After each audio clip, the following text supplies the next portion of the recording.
Hello and welcome to the Third and Long podcast, the only podcast for NFL punters.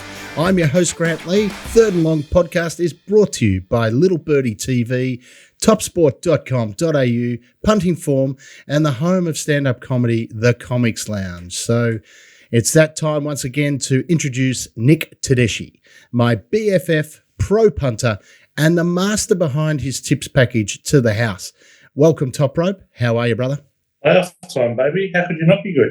This is an outstanding time of year. 6 games, wild card weekend. Bring it on. So for everyone viewing at home, I have been flown to the Gold Coast to hang out with management. They're going to wine and dine me at the Magic Millions, mate, and hopefully give me a few winners, pal. So that's why everything's a little bit different behind me. And, mate, we're ready to rock. So once again, Jerry can't make it. He's stuck on a flight, a.k.a. beach party with some young ladies on Miami's beachfront there. So let's jump straight into it, Toprope.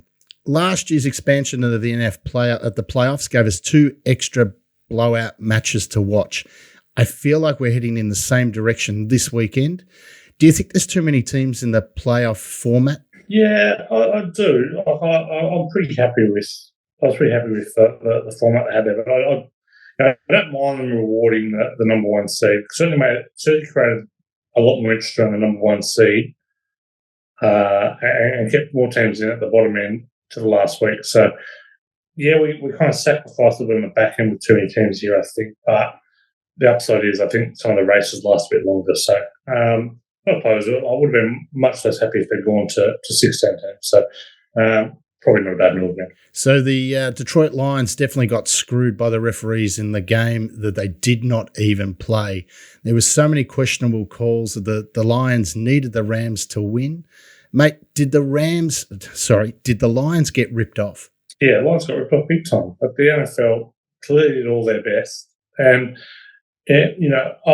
I don't think there's any outright corruption on match fixing or an attempt to I think there's a subconscious bias to try and get the good quarterbacks there. There's no doubt the NFL wanted Aaron Rodgers to be in the playoffs, which is damn unfortunate that Seattle ended up getting in there because Detroit would have been a really interesting team to play this week, whereas Seattle are just there to get absolutely hammered by the 49ers this week. Yes, it would have been very exciting. So speaking of Aaron Rodgers, Brett Favre's last pass as a Packer was an interception, and I'm betting that Rodgers may have thrown his last interception for the Packers.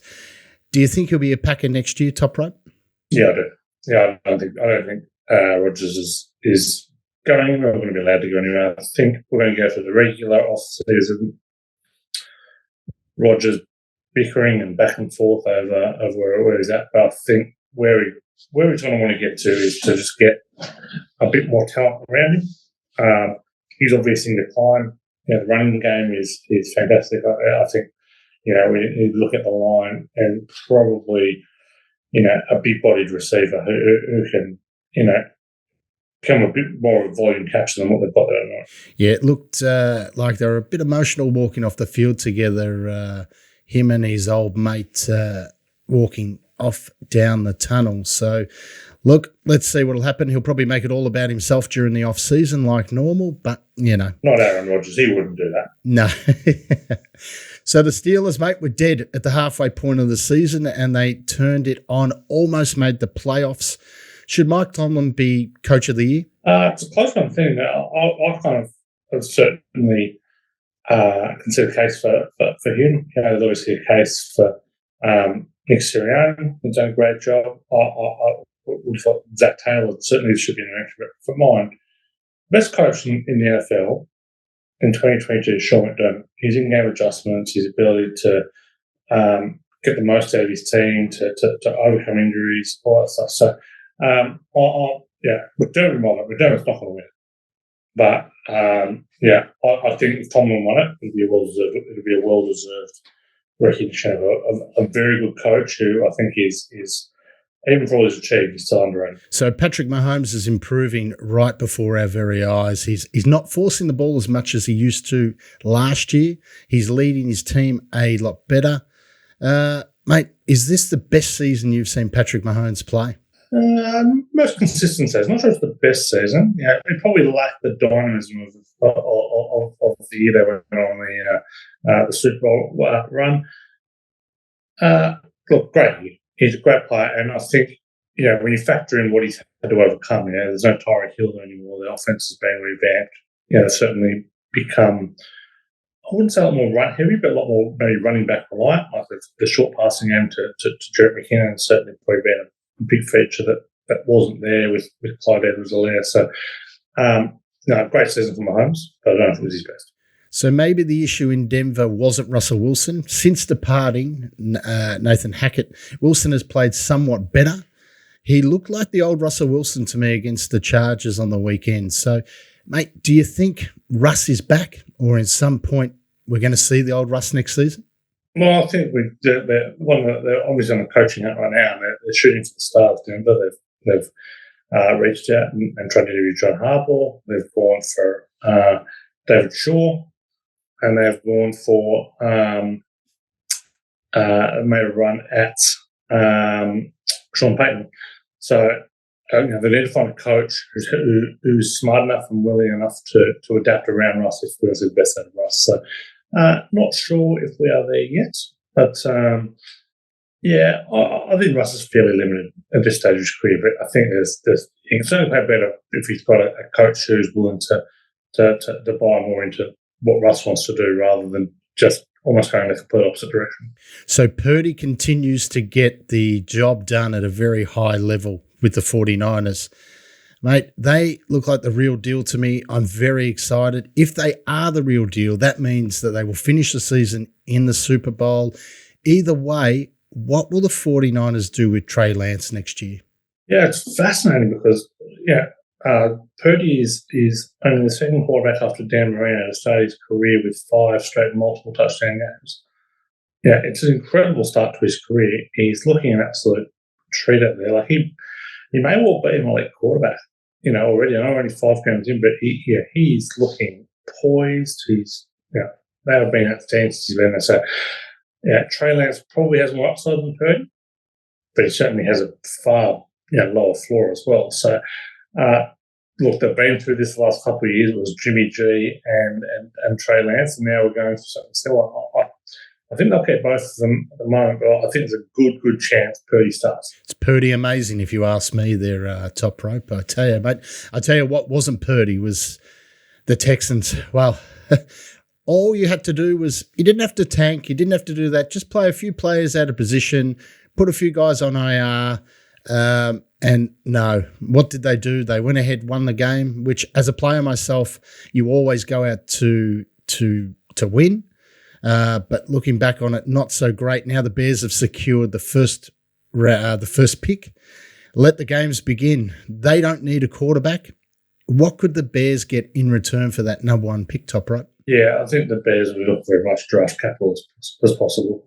At the moment, there's not teams who trade for trade draft picks for big name players tend not to get really that well rewarded. You kind of they'd be looking at getting the second or third pick plus a heap more down the line, I would have thought. So, they've obviously got something out of Justin Fields this year. I'm 100% sure they're going to stick with Justin Fields. So, it'd be fascinating to see what they get. But the smart money's on a lot of draft capital. They've just hired the B10 commissioner to oversee everything at the Bears as well. So, real kind of sea change. I think they're kind of one of the last clubs to modernise, but I think they're modernising now. The Arizona Cardinals have fired their head coach, Cliff Kingsbury. Mate, did you see this one coming? I saw this one coming in about week 4, I think. So Kingsbury was probably not the best hire. Had a couple of good starts to some seasons, which kept him going, but he was he was obviously not dealing with Murray. The results weren't there. I think I wrote a couple of previews across various forums where, they said do it for Cliff Kingsbury coaching his last game, and there you go, Monday fired. So no surprise at all. Thank you for the chat there, Toprope. We're going to take a quick break, mate, and we're going to come back with you to take us to the house.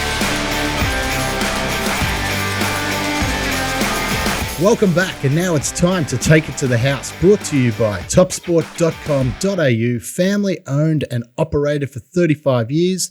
Bet with a bookie you can trust. Bet with topsport.com.au. So put on your turnstiles there, Toprope, and take it straight into the bookie wrap. Yeah, it was a week for favourites there, Grant, but they weren't covering. 11 favourites, won, only 7 covered. The under hitting 9 of the 16 games. Home teams won 11 of the games. So, favourites winning, not covering, has been kind of the call out of the season. The under is going to finish the year at 55%. So, profitable sticking with the unders. Mate, take us in to your package. How did you finish up the regular season? Yeah, I went 2-2 last week. We've got a couple of wins, couple of losses. Your Cowboys let me down terribly. And then the total in the Steelers-Browns game was disappointing, to say the least. But we got the Bengals and got the under in the Jags and Titans. So, a bit of a wash of week. To be honest, Toprope, I think the Cowboys are going to let me down once again this week, mate. But let's head straight into Jerry's shoebox, mate, and let everyone know how Jerry went for the final week of the season. Jerry went 2-4 as well. Even spec down 0.4 units for the week, so slightly down for the year, but he's fired up for a big plus. So, buddy, we're lucky once again to get 6 matches on TV here in Australia. All of them will be broadcast on ESPN and 7, mate. And let's jump straight into match number 1. This will be your favourite match of the week, I dare say, pal. Seattle at San Francisco, Sunday, 8:30 a.m. The line, 49ers -10, and the total is 42 points. Brock Purdy, mate, we spoke about it before. He's 5-0 as a starter. And the key has not been for him turning over the ball. He's been absolutely fantastic. Geno Smith is averaging 212 passing yards in the 2 regular season losses to the 49ers. What say you on this one, Toprope? Yeah, absolutely love the Niners this week. Love the Niners. Home favourites are 9.5 or more in wildcard weekend. They've covered 12 straight. This is a weekend where winners tend to cover 54-7-1 against the spread winners of the game. So if you don't think the Seahawks are going to win, they're probably unlikely to cover. The Niners have covered 8 of 10 since Christian McCaffrey arrived. They've covered 5 straight division games. I just cannot get into Seattle. Not a little note here. Teams who missed the playoffs last year who are playing on the road this year, 7-22-1 against the spread in wildcard. So all over the Niners this week. I'll be laying the points and very confident about it. Amazing. Thank you, Toprope. Match number 2, LA Chargers at Jacksonville, Sunday, 12:15 p.m. The line is Chargers -2. The total is 47. Look, Jacksonville won the regular season matchup on the road in convincing fashion. And what can we say? They finished the season out with a 4-game winning streak. Where's the play on this one? Hard game. Hard game to figure out here. Probably lean towards the Chargers. They've covered 7-9 on the road, 4 or 5 for loss. No real knock on the Jags. Quarterbacks on their playoff debut, just 17-36-2 against the spread, so that's a play against Trevor Lawrence there.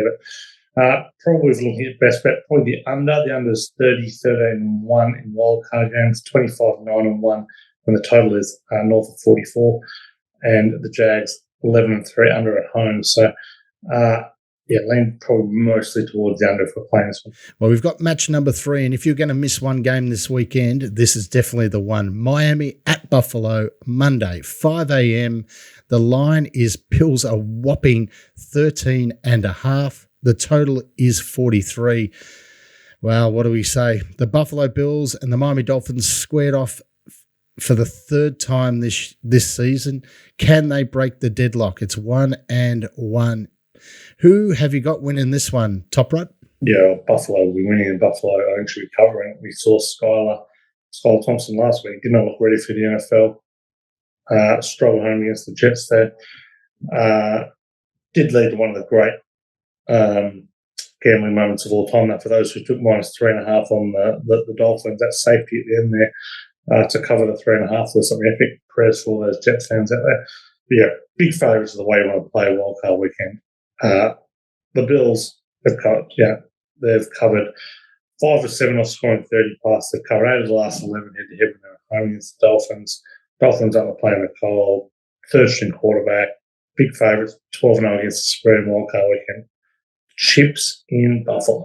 Definitely. And match number 4, New York Giants at Minnesota, Monday, 8:30 a.m. The line, Vikings -3. The total is 48.5. Mate, this is the best chance for a road upset, I think, just quietly. The Giants took the Vikings to the limit in their Week 16 encounter. Saquon Barkley had 133 total yards and touchdowns. The Giants are 5-1 when Barkley gets 20 or more carries. Who you got on this one, Toprope? Yeah, don't mind the Giants here. Covered 7 straight for loss, 5-6 against the winning team. The Vikings covered just 3 of the last 11 off a win of 14 or more. Not a huge amount of confidence there. Where I do have a huge amount of confidence is the under in this game. Mentioned earlier, the under with high totals. It's 11-1 in wildcard weekend, and the total's 48 or more. The Giants were a huge unders team. It's a big under spot. I'm playing the under pretty confident in this one. Wonderful there, Toprope. And match number 5, mate, Baltimore at Cincinnati, Monday, 12:15 p.m. The line is Bengals -10. Wow, something's going on there because that has changed. And the over-under is 40.5. So, look, mate, another game we've got here with the quarterback situation that has directly impacted the line. That is for sure. So, mate, where should the punters put their dollars on this one, Toprope? Yeah, betting tells us Lamar Jackson's out, so we could be looking at Anthony Brown as the starting quarterback here, which is obviously a huge concern for the Ravens. Cincinnati tend to be the most underrated team in the conference. Covered 17-4-1 against the for win. Covered 16-22 against winning teams. A good record against the division. They've covered the last 4 against the Ravens head to head. Big favourites of the way to play.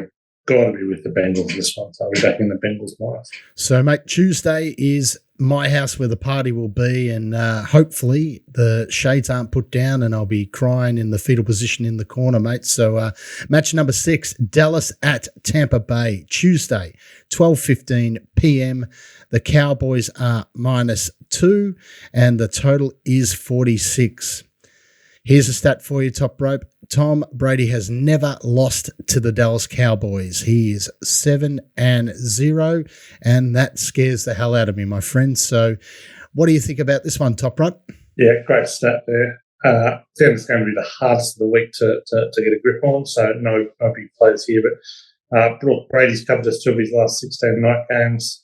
The Bucks have covered just 3 of their last 16 games. Dallas covered 10 of 11 off a loss, 20 of 26 of a loss of 14 or more. Leading the Cowboys this one. Yes.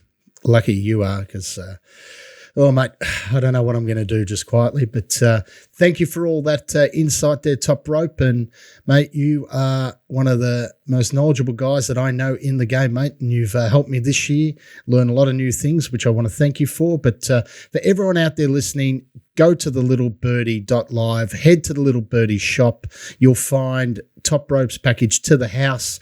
He'll be doing his tips again for Wild Card Week. You can also find Jerry's shoebox in there. It's available for $22.